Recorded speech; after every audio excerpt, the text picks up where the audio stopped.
GRT की on job training की class में आप सभी लोगों का एक बार पुनः स्वागत है। मैं हूं पुष्कर। आज की क्लास में हम लोग सीखेंगे पेमेंट के ट्रांजैक्शंस की एंट्री विजय में कैसे करते हैं। फ्रेंड्स, इसके पहले हम लोगों ने परचेज के ट्रांजैक्शन की एंट्री की थी। जब अपने सप्लायर से हम गुड्स को परचेज करते हैं तो उसके बाद हमको पेमेंट रिलीज करना होता है, उसको पेमेंट देना होता है, तो वहां पर हमको पेमेंट की एंट्री करनी होती है। अब बात ये आती है यहाँ पर कि हमारा सपोज करिए मेरा बिजनेस है और यह मेरे सप्लायर का बिजनेस, यह मेरा बिजनेस है और यह मेरे सप्लायर का बिजनेस है। दो चीजें हो गई। तो मैंने सप्लायर से कोई भी गुड्स खरीदा, मैंने सप्लायर से कोई भी गुड्स खरीदा। अब खरीदने के बाद मैंने उसको पेमेंट दिया। तो ये दो अलग प्रोसेस। जब खरीदा तो उसकी एंट्री हमने किया किसमें? परचेज वाउचर में। और जब पैसा दिया तो उसकी एंट्री हम करेंगे पेमेंट वाउचर। समझाया? यानी दो अलग अलग काम करने के लिए अलग अलग वाउचर बनाए गए हैं। खरीद की एंट्री के लिए परचेज और सेल की एंट्री के लिए पेमेंट वाउचर। अब जिस समय हम इसको पेमेंट करेंगे तो यह सप्लायर हमारा एक पर्सनल अकाउंट है, जो रिसीवर है, रिसीवर को करते हैं डेबिट। तो हम डेबिट कर देंगे अपने सप्लायर के खाते को। क्रेडिट किसको करेंगे? क्रेडिट करेंगे उस माध्यम से जिससे हम पेमेंट दे रहे हैं। अगर हम कैश पेमेंट कर रहे हैं तो कैश को डेबिट कर देंगे। हम चेक से ट्रांसफर कर रहे हैं, ऑनलाइन ट्रांसफर कर रहे हैं, यूपीआई से ट्रांसफर कर रहे हैं, भीम, गूगल, पेटीएम, एवरीथिंग जो उससे भी कर रहे हैं, इफेक्ट हमारे खाते पर पड़ेगा। इसका मतलब ये हुआ कि अगर हम कैश पेमेंट कर रहे हैं तो कैश को क्रेडिट करेंगे, और अगर हम कैश के अलावा बैंक से पेमेंट कर रहे हैं तो बैंक को डेबिट करेंगे। क्योंकि अगर हम किसी को फंड ट्रांसफर नेफ्ट करें, आरटीजीएस करें, गूगल पे करें, फोन पे करें, पेटीएम करें, अमेजॉन करें, किसी माध्यम से करें, इफेक्ट तो एटलीस्ट मेरे खाते पर ही पड़ेगा। यानी सेकंड चीज हम क्रेडिट किसको करेंगे? बैंक के अकाउंट। आई बात समझे? तो पेमेंट की एंट्री करते समय आपको ये चीज ध्यान देना है कि आप जिसको पेमेंट कर रहे हैं उसके खाते को आपको डेबिट करना है। क्यों? क्योंकि पर्सनल अकाउंट का नियम ये कहता है डेबिट द रिसीवर, यानी पाने वाले को डेबिट किया जाए। जो फंड रिसीव कर रहा है, जो पैसा पाने वाला है, आप उसको डेबिट करें। जो पैसा आपको दे रहा है, जिस माध्यम से आप पैसा दे रहे हैं, उसको आप क्रेडिट करें। ठीक है? जैसे सपोज करिए कि मैंने अपने सप्लायर को कैश पेमेंट किया, तो यहाँ सप्लायर जो हमारा पर्सनल अकाउंट हो गया, पाने वाला हो गया, डेबिट कर दिया। कैश एक रियल अकाउंट है, व्यापार से जा रहा है, उसको डेबिट करें। याद करिए जब आप लोग टैली पढ़ते थे अपने यहाँ, तो मैंने टैली में आपको एक नियम बताया था। हाँ, इसमें कुछ बच्चे नए हैं, बाहर के हैं, तो उनके लिए मैं इस नियम को एक बार रिपीट कर दे रहा हूँ, क्योंकि बगैर इस नियम की जानकारी हुए आप ट्रांजैक्शन को सही तरीके से एंट्री नहीं कर पाएंगे। अकाउंटिंग में एजम्पशन का कॉन्सेप्ट नहीं चलता। अकाउंटिंग में आपको प्रॉपर अकाउंटिंग करनी पड़ेगी। रुपए का हिसाब रुपए के साथ और पैसे का हिसाब पैसे के साथ, सब कुछ आपको लेकर चलना पड़ेगा। ठीक, तो मैं यहाँ पर आपको कुछ अकाउंट का गोल्डन रूल दिखा रहा हूँ, और उस रूल के अकॉर्डिंग आप काम करेंगे तो आपको चीजें ज्यादा समझ में आएंगी, अच्छे समझ में आएंगी। तो एक बार हम छोटा सा शॉर्ट रिवीजन कर ले रहे हैं अपने नियम का। अकाउंट्स का जो नियम है उसका हम शॉर्ट रिवीजन कर रहे हैं, तो आप लोग ध्यान से देखें चीजों को। और यह जो नियम है उस नियम को बिल्कुल दिमाग में बैठा लेना है। इसको बोलते हैं अकाउंटिंग का गोल्डन रूल। तो गोल्डन रूल ऑफ अकाउंटेंसी, ये स्क्रीन पर आपके आ गया होगा अपना गोल्डन रूल। मैं इसका थोड़ा सा साइज कम कर दे रहा हूँ जिससे पूरा का पूरा स्क्रीन आपके इस पर आ जाए। देखिए आपकी स्क्रीन पर अब दिखाई दिया होगा अपना गोल्डन रूल, और इस रूल के अकॉर्डिंग हमको काम करना है। ये रूल आप लोग पहले से पढ़े हैं, एक बार इसको देख लेते हैं ये रूल क्या कहता है, ये नियम क्या कहता है। क्योंकि अगर ये नियम याद नहीं होगा तो पेमेंट के ट्रांजेक्शन और रिसीट के ट्रांजेक्शन में आपको बहुत बहुत बहुत दिक्कत आएगी, बहुत बहुत कंफ्यूजन आएगी। तो अभी आज पेमेंट पढ़ाया जाएगा, कल रिसिप्ट पढ़ाया जाएगा। इसके साथ हमारा जो है लगभग सिलेबस कंप्लीट हो जाएगा। 80% सिलेबस कंप्लीट हो जाएगा। 20% जो सिलेबस बचा है वो एडवांस अकाउंटिंग का है। एडवांस अकाउंटिंग की एंट्रीज भी आप लोगों को धीरे धीरे सिखाई जाएगी। अब इसके बाद नेक्स्ट हम लोग को रिक्वायरमेंट क्या है? बैंक के स्टेटमेंट।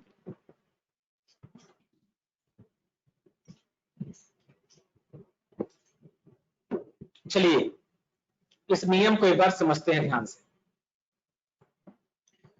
तो गोल्डन रूल ऑफ अकाउंटेंसी ये बताता है, गोल्डन रूल ऑफ अकाउंटेंसी आपसे ये बताता है कि किसी भी अकाउंट के, जो हमारे टैली में बुक्स ऑफ अकाउंट्स हैं, उसमें खाते 3 प्रकार के होते हैं। गोल्डन रूल ऑफ अकाउंटेंसी के अनुसार खाते हमारे 3 प्रकार के होते हैं, पर्सनल अकाउंट, रियल अकाउंट और नॉमिनल अकाउंट। यानी there are 3 types of account, one is personal account, second is real account and third is nominal account. Personal, real and nominal account. चंदन,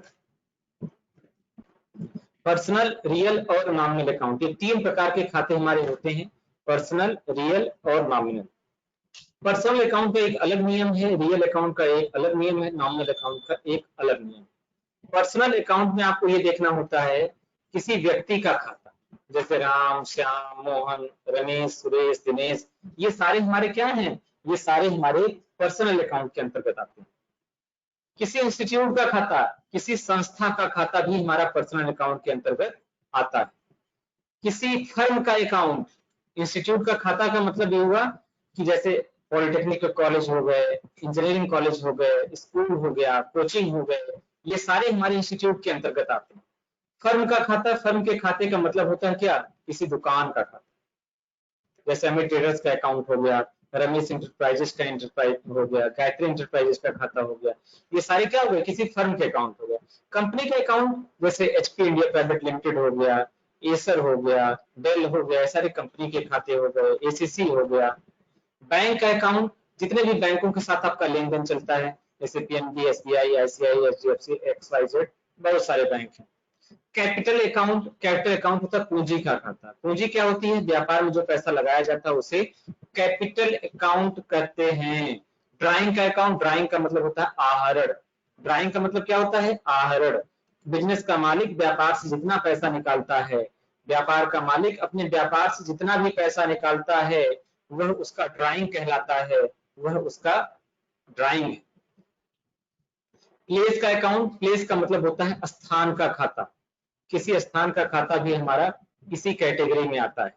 तो किसी पर्सन का अकाउंट, किसी institute का account, किसी firm का account, किसी company का अकाउंट, किसी बैंक का अकाउंट, कोई कैपिटल अकाउंट, कोई ड्राइंग अकाउंट, ये सारे खाते हमारे आते हैं पर्सनल अकाउंट के अंतर्गत।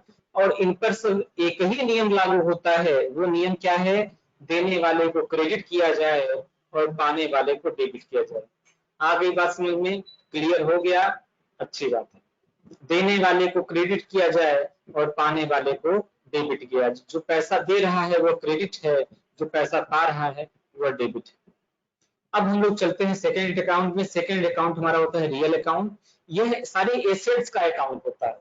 एसेट्स का मतलब संपत्ति, संपत्ति का मतलब किसी भी व्यापार को चलाने के लिए जो चीजें उस व्यापार को सहयोग करती हैं, किसी भी बिजनेस को चलाने के लिए जो चीजें उस बिजनेस को सहयोग करती हैं, वह उस बिजनेस की संपत्ति कहलाती है। किसी भी व्यापार को चलाने के लिए जो चीजें उस व्यापार को सपोर्ट करती हैं, व्यापार को सहयोग करती हैं, वह उस बिजनेस की संपत्ति कहलाती है। ठीक, जैसे लैंड एक संपत्ति है। दुकान तो हवा में चलेगी नहीं, दुकान के लिए चाहिए जमीन, चाहे अपनी हो चाहे आपने रेंट पे ले रखा हो, लीज पे ले रखा हो, आपको लैंड की रिक्वायरमेंट होगी। यानी यह जो लैंड है वह एक प्रकार का आपका क्या है, एसेट्स है, एक प्रकार की संपत्ति है। बिल्डिंग ना, खुले आसमान के नीचे तो बिजनेस चलेगा नहीं, आपको उसके लिए भी बिल्डिंग की आवश्यकता होगी। यानी भवन का जो खाता होता है वह भी एक प्रकार का रियल अकाउंट होता है। फर्नीचर का अकाउंट ना, आपको बिजनेस में बहुत सारे फर्नीचर की जरूरत होती है, गुड्स को रखने के लिए फर्नीचर, खुद को बैठने के लिए furniture, table, chair, bench, desk, ये सब क्या है, यह सब फर्नीचर के अंतर्गत आते हैं। कंप्यूटर का अकाउंट, कंप्यूटर से संबंधित जितने भी चीजें आती हैं, जैसे कंप्यूटर हो गया, कीबोर्ड हो गया, माउस हो गया, प्रिंटर हो गया, स्कैनर हो गया, इलेक्ट्रॉनिक के गुड्स हो गए ना, सीसीटीवी कैमरा हो गया ना, एलसीडी टीवी हो गई, ये सारे हमारे कंप्यूटर के अकाउंट के अंतर्गत ये आते हैं। मशीनरी का अकाउंट, इसके अंदर मशीनें आती हैं, जैसे आपके बिजनेस में जनरेटर की जरूरत पड़ती है, ऑटोमेटिक काम करने के लिए मशीनों की जरूरत पड़ती है, ये सारे मशीनरी का भी अकाउंट इसी के अंतर्गत आता है। कैश का अकाउंट, कैश का अकाउंट ये भी समझिए, कैश का खाता क्या होता है। फिर उसके बाद इन्वेस्टमेंट के अकाउंट को आपको देखना है, व्हीकल के अकाउंट को देखना। व्हीकल का अकाउंट का मतलब वाहन का खाता, इन्वेस्टमेंट का मतलब जो पैसा व्यापार में लगाया जाता है वो इन्वेस्टमेंट कहलाते हैं। तो ऐसे सभी एसेट्स जो किसी व्यापार को चलाने में सहयोग करते हैं, ऐसे सभी एसेट्स जो किसी व्यापार को चलाने में सहयोग करते हैं, रियल अकाउंट के अंतर्गत रखे जाते हैं। इसका सिस्टम बहुत सिंपल है, बहुत ही सरल है, बहुत ही आसान है।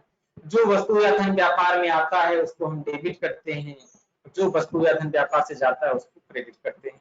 तो ये हो गया हमारा रियल अकाउंट का नियम।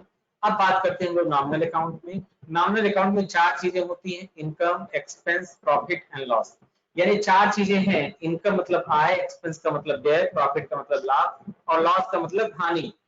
यानी बिजनेस में जो 4 चीजें मुख्य रूप से हैं, जो बिजनेस के 4 बैकबोन हैं, जो बिजनेस के 4 बेस हैं, वो 4 चीजें क्या हैं? इनकम, आय, एक्सपेंस, व्यय, प्रॉफिट, लाभ, लॉस, हानि। इसके कुछ एग्जांपल्स यहाँ पर दे रखे हैं, जैसे सैलरी का खाता, वेतन का खाता आपका क्या कहलाता है? ये एक प्रकार का नॉमिनल अकाउंट है। एडवर्टाइजमेंट का अकाउंट, प्रचार प्रसार संबंधी जो खर्च हो भी एडवर्टाइजमेंट के अकाउंट के अंतर्गत आता है। रेंट का खाता, आपने किराया दिया किसी का, उसका भी इसी के अंतर्गत आता है। मजदूरी का खाता, वेजेस, वेजेस का मतलब होता है मजदूरी। पोस्टेज का मतलब डाक खर्च। इंटरेस्ट का मतलब ब्याज। परचेज, खरीदना। सेल्स, बेचना। परचेज रिटर्न, क्रय वापसी। सेल्स रिटर्न, विक्रय वापसी। कमीशन, ये जितने भी खाते हैं, बहुत सारे खाते हैं, सबको यहाँ एक पेज पर लिखकर समझाया नहीं जा सकता। आपको ध्यान ये देना है कि ऐसे सभी खाते व्यापार के जो व्यापार के आय से, व्यय से, लाभ से और हानि से संबंधित होते हैं, वह नॉमिनल अकाउंट के अंतर्गत आते हैं। तो ओवरऑल बिजनेस में 3 प्रकार के अकाउंट्स हो गए, personal account, real account and nominal account. Personal account के अंतर्गत ऐसे खातों को रखा गया है जो किसी व्यक्ति से संबंधित होते हैं, किसी संस्था से होते हैं, किसी फर्म से होते हैं, किसी कंपनी से होते हैं, बैंक से होते हैं, कैपिटल होते हैं, ड्राइंग होते हैं, प्लेस के खाते होते हैं। ये सारे खाते हमारे पर्सनल अकाउंट होते हैं। इनका नियम बहुत सिंपल सा है, देने वाले को क्रेडिट किया जाता है, पाने वाले को डेबिट किया जाता है। Credit the giver and debit the receiver. Real account में सारे एसेट्स के खाते होते हैं, जैसे लैंड के अकाउंट, बिल्डिंग के अकाउंट, फर्नीचर के अकाउंट, कंप्यूटर के अकाउंट, मशीनरी के अकाउंट, कैश के अकाउंट, इन्वेस्टमेंट के अकाउंट, व्हीकल के अकाउंट। ये सारे अकाउंट हमारे रियल अकाउंट के अंतर्गत आते हैं। और तीसरा जो है वो सबसे महत्वपूर्ण चीज होती है नॉमिनल अकाउंट। और नॉमिनल अकाउंट में आपको चीजों को ये ध्यान देना है कि व्यय और हानि को डेबिट करना है, आय और लाभ को क्रेडिट करना है। आय लाभ को क्रेडिट करके व्यय और हानि को डेबिट कर दिया जाए तो ऐसे खाते हमारे कहलाते हैं नॉमिनल अकाउंट। ऐसे खाते हमारे कहलाते हैं नॉमिनल अकाउंट। ठीक है, तो बिजनेस में 4 प्रकार के अकाउंट हो गए, पर्सनल, रियल और नॉमिनल। पर्सनल का अलग नियम, रियल का अलग नियम और नॉमिनल का अलग नियम। इस नियम का एक स्क्रीनशॉट आप लोग ले लीजिए, मोबाइल में रख लीजिए और जब भी टाइम मिले इस नियम को पढ़ें, उसको रट लें। रटने का विकल्प मैंने आपको बता दिया, इसका एक फ्रेश प्रिंट आउट लीजिए, जेब में रख लीजिए, जब टाइम मिले निकाल के देख लीजिए। जहां पर आप रात में सोते हो सामने दीवार पर चिपका लीजिए, तो भी आपको सुबह जगेंगे तो एक बार फ्रेश माइंड को पढ़ेंगे, चीजें आपको याद हो जाएंगी। तो जिस तरह बचपन में आपने गिनती पहाड़े को रटा है, केमिस्ट्री में आवर्त की सारणी को रटा है, इन सारी चीजों को आपको यहाँ पर रटना पड़ेगा। अकाउंट्स का नियम अगर आपके दिमाग में नहीं होगा तो आप अकाउंट्स में कुछ भी नहीं कर पाएंगे। यानी सारी चीजों के लिए जरूरी है नियम याद करना, ये रूल्स को समझना। तो मैं 1 मिनट के लिए आप लोगों का टाइम दे रहा हूँ, आप लोग जरा फटाफट इसका स्क्रीनशॉट ले लें। स्क्रीनशॉट लेकर और फिर इसके आगे का जो हम लोग एंट्री का पार्ट देखें कि बिजी में कैसे पेमेंट की एंट्री को पास करते हैं।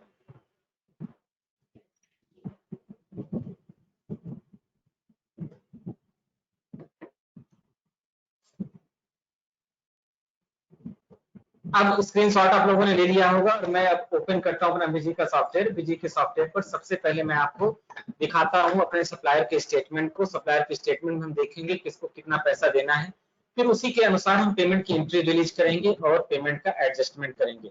स्केप से मैं आ गया वापस और यहाँ से मैंने इसको कर दिया बंद। बंद करने के बाद मैं पुनः आ गया बिजी के सॉफ्टवेयर पर। अब यहाँ पर बिजी का सॉफ्टवेयर हम ओपन करेंगे। ओपन करने के बाद हम उसकी एंट्री प्रारंभ करेंगे।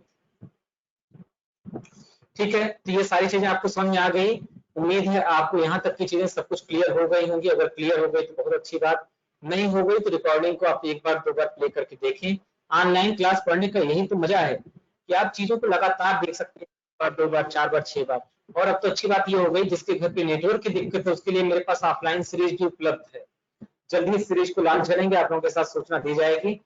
आप कंपनी के ओपन कंपनी के बटन पर क्लिक करें। ओपन कंपनी के बटन पर क्लिक करने के बाद आप सेलेक्ट करें अपनी कंपनी को। ये हो गई अपनी कंपनी। कंपनी को सेलेक्ट करने के बाद आपको यहाँ पर फिलअप करना है अपना यूजर नेम एंड पासवर्ड।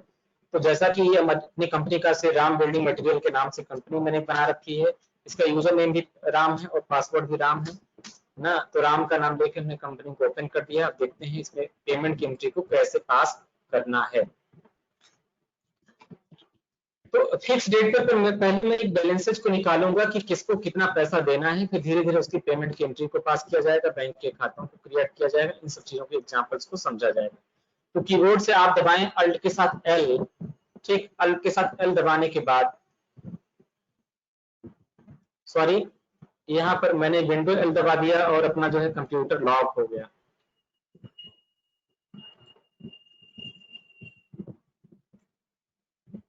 तो आपको अब करना क्या है, कीबोर्ड से दबाना है अल्ट के साथ एल, और अल्ट के साथ एल दबाने के बाद यहाँ पर आपको सेलेक्ट करना है जिस पार्टी को आपको पेमेंट देना है, उसका हिसाब किताब देखना है। जैसे आशुतोष ट्रेडर्स प्राइवेट लिमिटेड से मैंने बहुत सारे माल खरीदे हैं, 1 अप्रैल से 30 अप्रैल के बीच का मैंने स्टेटमेंट देखना है।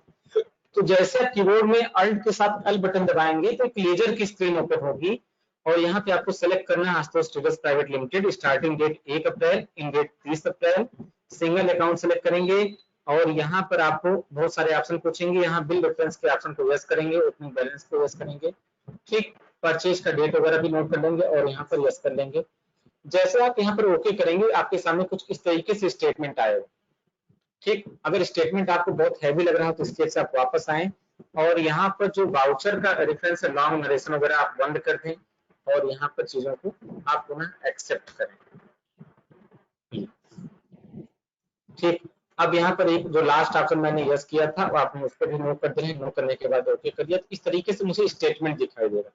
अब इस स्टेटमेंट को पहले पढ़ते हैं, पहले समझते हैं, फिर समझकर उसकी पेमेंट की एंट्री पास करते हैं। अगर कोई सप्लायर कहता है कि हमको हमारा स्टेटमेंट दे दीजिए तो आप यही क्रिया इस्तेमाल करेंगे, अल्ट के साथ एल बटन दबाएंगे। एल बटन दबाने के बाद चाहे वो सप्लायर हो या कस्टमर, उसका लेजर सेलेक्ट करेंगे, डेट का रेंज सेलेक्ट करेंगे और इस तरीके से उसका स्टेटमेंट बनाएंगे और यहाँ से आप सीधे मेल भेज सकते हैं, प्रिंट कर सकते हैं, एक्सपोर्ट करके पीडीएफ बना सकते हैं। तमाम सारे ऑप्शन आपको दे रखे हैं। तो सबसे पहले स्टेटमेंट को समझिए। यहाँ पर ये स्टेटमेंट 1 अप्रैल 2020 से 30 अप्रैल 2020 के बीच में है। इसका ओपनिंग बैलेंस 0 है, यानी लास्ट फाइनेंशियल ईयर का कोई भी बैलेंस यहाँ पर पेंडिंग नहीं है। पार्टी का जो नाम है वो आशुतोष ट्रेडर्स प्राइवेट लिमिटेड है। यहाँ ढेर सारी डेट दे रखी है, 1 अप्रैल, 10 अप्रैल, 15 अप्रैल, 20 अप्रैल, ये डेट वाइज अरेंज हो गया है। यहाँ पर इसका ये बाउचर नंबर है ना, तो ये बाउचर नंबर से इसको आइडेंटिफाई कर सकते हैं। बाउचर नंबर 3, 4, 5, 6 इस तरीके से दे रखा है। ठीक, परचेज की एंट्री, बहुत सारे लोगों के मन में क्वेश्चन आएगा सर 1 और 2 कहाँ चला गया? तो 1 और 2 दूसरे सप्लायर से मैंने खरीदा था, मैंने आशुतोष प्राइवेट लिमिटेड का खाता खोला है, इसलिए ये चीजें आपको दिखाई दी। तो आपके बुक्स ऑफ अकाउंट में भी इतनी चीजें दिखनी चाहिए, सेम अमाउंट भी आना चाहिए, तब तो हमारी अकाउंटिंग आपके अकाउंटिंग से मैच कर रही है। अब आप देखेंगे कि 1 अप्रैल को आपने 1,45,267 रुपए का सामान खरीदा। चूंकि कुछ पुराना बकाया था नहीं, इसलिए आपके ऊपर जो कर्ज हो गया, आपके ऊपर जो लाइबिलिटी आ गई, वह बैलेंस जो हो गया 1,45,267 रुपए का हो गया। नेक्स्ट आपने 10 अप्रैल को फिर 1,53 का गुड्स खरीदा, ये दोनों चीजें ऐड हो गई। अब आपके ऊपर जो बैलेंस हो गया 258 इस तरीके से हो गया। अब सपोज करिए कि आपको यहाँ पर पेमेंट की एंट्री पास करनी है ना, आपको अपने सप्लायर को पेमेंट देना है। आपने 1 अप्रैल को खरीदा था, आपको 5 अप्रैल की डेट में उसको पेमेंट देना है।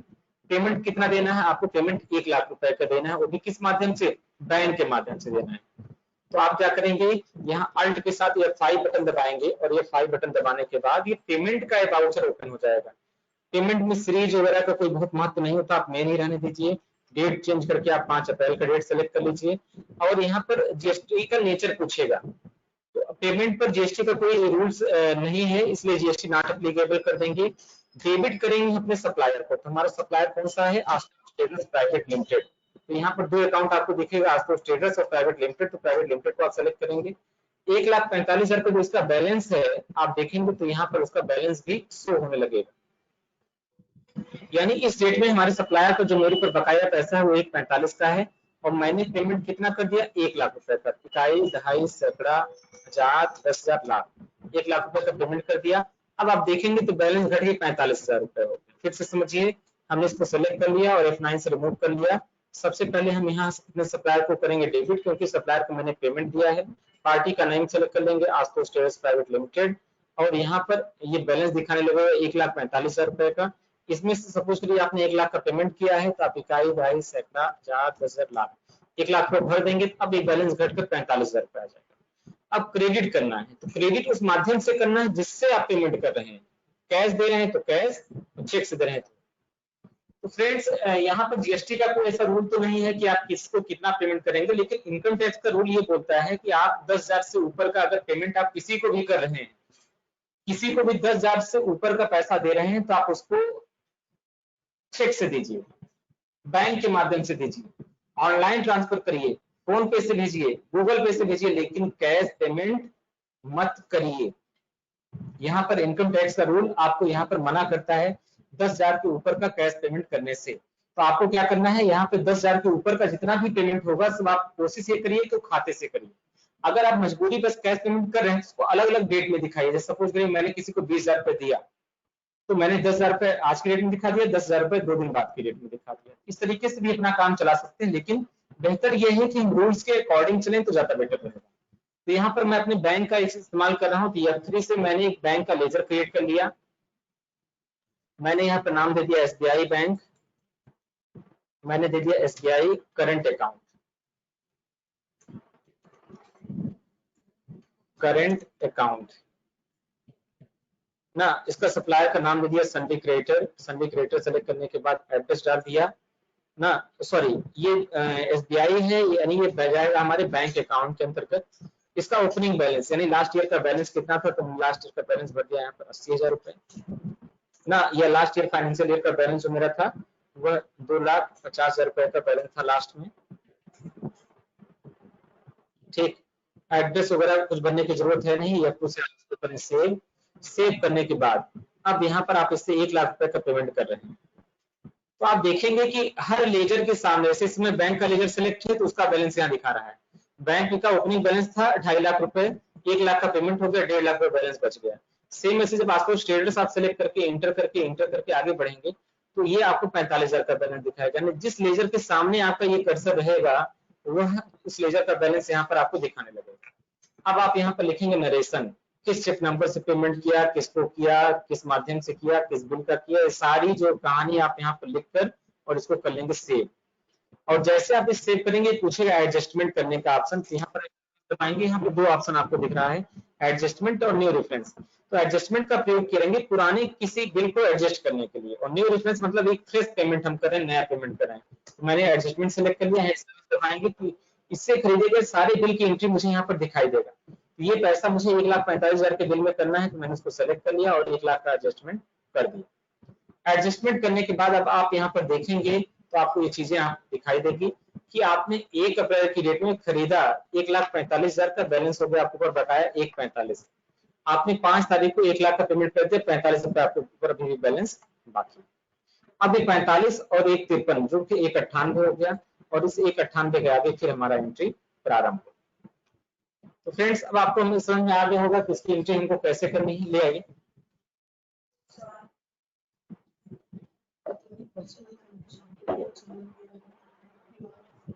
ठीक, तो यहाँ पर जो है हम क्या हुआ कि हमारा ये बैंक की एंट्री कर दिया। अब ये फाइनल हमारा बैलेंस बच गया 1 लाख, 1 लाख मैंने पेमेंट कर दिया, 45,000 का बैलेंस बच गया। अब मान लीजिए 45,000 से हम कुछ पैसा कैश पेमेंट दे रहे हैं। कब दे रहे हैं, हम 8 तारीख को दे रहे हैं। तो फिर हम कीबोर्ड में Alt+F5 बटन दबाएंगे, और Alt+F5 बटन दबाने के बाद यहाँ पर जो डेट रेंज सेलेक्ट होगा वो 8 अप्रैल का सेलेक्ट होगा, नॉट अप्लीकेबल करेंगे, डेबिट करेंगे आशुतोष ट्रेडर्स प्राइवेट लिमिटेड को, और यहाँ पर हम सेलेक्ट कर लेंगे जो भी पेमेंट दे रहे हैं, 8,000 रुपए दे रहे हैं तो 8,000 सेलेक्ट कर लिया, और यहाँ पर हम सेलेक्ट करेंगे कैश। ठीक, तो अब यहाँ पर आप इसको सेव कर लेंगे, और सेव करने के बाद जब आप दोबारा जाएंगे तो यहाँ पर आपको एडजस्टमेंट करना पड़ेगा। ये पेमेंट आपको किस बिल से एडजस्टमेंट करना है, आपने इस बिल को सेलेक्ट कर लिया और इस बिल के साथ इसको एडजस्ट कर लिया। ठीक है, तो ये पेमेंट की एंट्री भी आपकी हो गई। अब देखिए यहाँ पर एक थोड़ी सी गड़बड़ी ये हो गई कि अभी जो मैंने कैश का पेमेंट किया वो यहाँ पर दिख नहीं रहा। उसको देखने के लिए आप कीबोर्ड से Alt+L बटन दबाएं, दिखना चाहिए यहाँ पर, लेकिन डेट हो सकता है आगे पीछे हो गया हो। और यहाँ पर हम कैश सेलेक्ट करके एक बार चेक कर लेंगे कि ये पेमेंट जो मैंने दिया था वो किस डेट में किसको दे दिया। अभी देखो आशुतोष ट्रेडर्स का डेट है और ये 8 अप्रैल का डेट है, तो 8 अप्रैल की डेट में ये 8000 का पेमेंट है। वापस आइए एस्केप से, अब दोबारा आप इसका लेजर ओपन करके देखेंगे तो आपको ये पेमेंट अपडेट यहाँ पर दिखेगा। ठीक, तो इसके अपडेट क्यों नहीं हुआ उसका भी कारण है, क्योंकि जो आपको पेमेंट करना था आशुतोष ट्रेडर्स प्राइवेट लिमिटेड को करना था और आपने जो पेमेंट कर दिया वो आशुतोष ट्रेडर्स को कर दिया। तो कई बार फ्रेंड्स ये दिक्कत आती है, तो पेमेंट करते समय बिल्कुल आप एक्टिव होके करेंगे तब ये चीजें समझ में आएंगी आप। अभी देखिए मैंने इसका नाम, फर्म का नाम बदल दिया और यहाँ पर नाम कर दिया आशुतोष ट्रेडर्स प्राइवेट लिमिटेड, और लिमिटेड करने के बाद कीबोर्ड में F2 बटन दबाया और इस बिल को कर दिया सेव। और जैसे हम सेव करेंगे एडजस्टमेंट का, तो एडजस्टमेंट हमने सेलेक्ट कर लिया इस 45,000 रुपए के साथ और कर दिया सेव। अब हम वापस देखेंगे तो ये बैलेंस हमारा यहाँ पर इफेक्टेड दिखाई देगा। ठीक है, स्केप से वापस आए और हम फिर सेलेक्ट कर ले रहे हैं आशुतोष ट्रेडर्स प्राइवेट लिमिटेड का लेजर, 1 अप्रैल से 30 अप्रैल का सेलेक्ट कर लिया और यहाँ पर ओके बटन पर क्लिक कर दिया, ये दिखाई देगा। अब इस स्टेटमेंट को समझिए, मैंने 1 अप्रैल को 1,45,000 का माल खरीदा, बैलेंस हो गया इतना। फिर मैंने 5 तारीख को पेमेंट कर दिया 1 लाख, अब बैलेंस बच गया इतना। फिर उसमें से फिर मैंने 8,000 पेमेंट कर दिया, अब बैलेंस बच गया इतना। समझ आया ना? ये चीजें पूरा स्टेटमेंट की तरह रिकॉर्ड होती जा रही हैं। और कभी भी अगर आपको किसी पार्टी का स्टेटमेंट देखना तो बीजी में सबसे शॉर्टकट की अच्छा क्या है, अल्ट के साथ एल। जैसे आप अल्ट के साथ एल बटन दबाएंगे फटाफट पेमेंट की स्क्रीन आपके सामने आ जाएगी। व्हाट्सएप भेजना है तो फटाफट इसका स्क्रीन का फोटो खींच के भेज सकते हैं। मेल करना है तो एक्सपोर्ट करके मेल कर सकते हैं, मेल कॉन्फ़िगर करके कर सकते हैं। मेल को कॉन्फ़िगर करने की कोशिश उस दिन की गई थी, नहीं सफल हुआ था, एक दिन मैं आपको दोबारा मेल कॉन्फ़िगर करके बताऊंगा। तो ये रहा पेमेंट के ट्रांजैक्शन को रिकॉर्ड करने का तरीका। आप लोगों को उम्मीद है कि पेमेंट का ट्रांजैक्शन समझ में आया होगा। अगर फिर भी किसी को कोई दिक्कत आ रही है तो आपके सामने माइक्रोफोन का ऑप्शन है, आप उसको एनेबल करें और अपने क्वेश्चन को पूछें।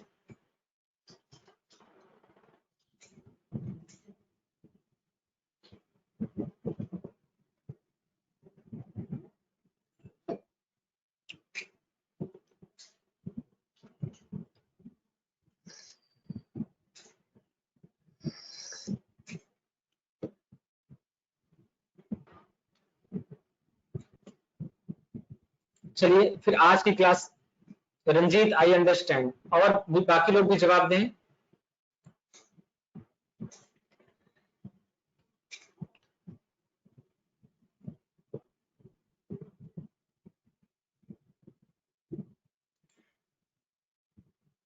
चलिए तब आज की क्लास हम लोग यहीं पर समाप्त कर रहे हैं। क्लास अटेंड करने के लिए बहुत बहुत धन्यवाद।